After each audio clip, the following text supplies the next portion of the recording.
think you were the first plant-based person I saw up close. Oh, yeah, and I'm much better up close.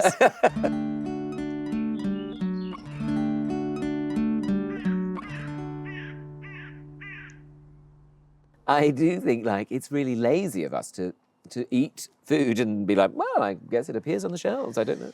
I guess Yeah. it just arrived here in a supermarket and I just put it in my gob. Like it's kind of. I think we should all be more engaged on some level with what we're eating. I think that's a good thing. Yeah, although I think the fact that I don't eat meat and dairy, like I'm plant-based now, and I have been for about 8 years. You were one of the first people I knew. Really? Yeah, I think so. That's so exciting. How Yeah, glamorous. I think you were the first plant-based person I saw up close. Oh, yeah, and I'm much better up close. Before then, they'd only been in books. Or punchlines to jokes. Punchlines to jokes. Yeah, always hello. They'll tell you about it. That sort of thing. Yeah. But I think it's going on for 8-9 years now, and I can't remember what happened. So I think there was a mishap with a pigeon in my partner's house that he was living in when we first got together, where I was what like, a lovely opening line to this novel. But there was this pigeon, and I was like, can you make sure that's safe? Because it's obviously injured. Can you try and take it to a vet's? And then Chris Box will do for now. Yeah.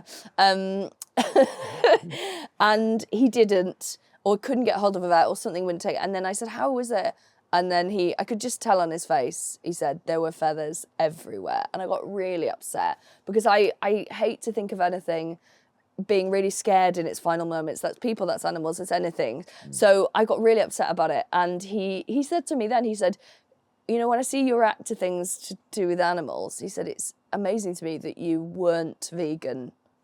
Some children are like, no, I don't want to eat meat. He said, I'm amazed it's taken you so long. But I think because I grew up on a small holding where my parents, ask any of us children, cared far more about the animals' welfare than ours, and that it would, how the sheep and cattle were much more important to them. So I have a real disconnect from, I think, industrial farming and, the produce side of things. I just see people who, in my experiences, people who really care and are trying to do the best and live with the land. Yeah. Which I understand that, as things have changed, it's harder to sustain as a farm.